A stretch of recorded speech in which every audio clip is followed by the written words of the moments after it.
Peace doesn't just vanish in a big dramatic moment. It slips away quietly through the tiny, unnoticed habits we repeat every single day. I learned this the hard way.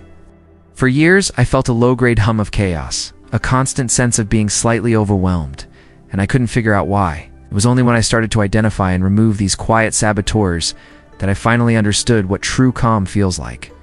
These are the habits I had to face.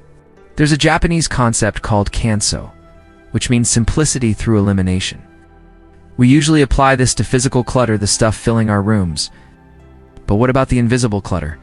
The constant low-grade friction we tolerate in our minds and our daily routines. These small habits create that invisible mess. By removing them, you reclaim what the Japanese call mada, intentional, empty space needed for quiet, for focus, for peace. So, let us dive into the 10 hidden habits I had to quit to destroy the chaos and reclaim my calm. First up, the habit of pre-optimization. This is when you spend more time planning, researching, or organizing a simple task than it would take to just do it. We get so scared of imperfection that we waste hours trying to perfect the process before we even start. I used to spend 30 minutes figuring out the perfect way to write a 5-minute email. I had to quit optimizing the small things. The Japanese aesthetic of wabi-sabi teaches us to embrace imperfection and to honor the present action over some flawless future result. Now, I accept that good enough is the fastest and most peaceful path to getting things done. Next, the habit of constant volume. Think about it. When was the last time you were in true silence? This is the hidden need to always fill the quiet with music, podcasts, or the TV humming in the background. It feels normal, but it prevents our minds from ever truly resting. I had to quit the fear of quiet. Embracing the concept of I now allow space for sound to just be instead of forcing it. That quiet time lets my thoughts settle, my anxiety to lower, and surprisingly, my best creative ideas to surface. Silence isn't empty. It's full of answers. Number 3 is the habit of tomorrow's decision. I'll decide later. How often do we say that? It's the habit of constantly pushing decisions, both small and large, into the future. Choosing a restaurant, replying to an email, deciding on a purchase. Each deferred decision keeps a mental tab open in your brain. I had to quit this indecision loop. I now apply a core minimalist principle to my mental tasks. Handle it now, delegate it, or eliminate it. My mental clutter shrinks dramatically when decisions are made quickly, freeing up so much energy. Let's talk about the habit of digital saving. This is the digital hoarding of endless browser tabs, screenshots you'll never look at again, downloaded PDFs, and a mountain of unread articles. We trick ourselves into thinking that having the potential asterisk to learn is the same as actually learning. It's not. I had to quit collecting digital possibilities. My new rule is simple. If the information is unused right away or scheduled for a specific time, it gets deleted. The Japanese have a word matanai, which is about the regret of waste. This applies just as much to our wasted digital attention as it does to physical resources. Number 5 is a sneaky one. The habit of ignoring broken things. That dripping faucet, the dead battery in the remote, that shirt with a missing button, the squeaky door you've gotten used to. Each one is a tiny, unresolved problem that sends a constant subconscious signal to your brain. Task left undone. These small frictions slowly erode your sense of calm. I had to quit ignoring these small failures. Now I'd either fix it immediately, or I let it go completely. Tending to the things I own isn't a chore. It's a way of showing respect for my home and my own mental space. Coming in at number 6, the habit of just one more thing. You know the feeling.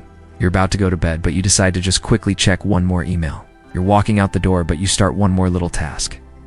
This addiction to squeezing things in robs you of transition time and leaves you feeling perpetually rushed and frantic. I had to quit the rush. Now I build intentional buffers into my day, those moments of These short, empty pauses ensure I move from one activity to the next with presence, not panic. Number 7 is a modern-day plague, the unscheduled check. This is that continuous, almost unconscious habit of reaching for your phone to check emails, the weather, or social media without any specific reason. It's a nervous tick that fragments your attention into a million tiny pieces throughout the day, making deep focus impossible.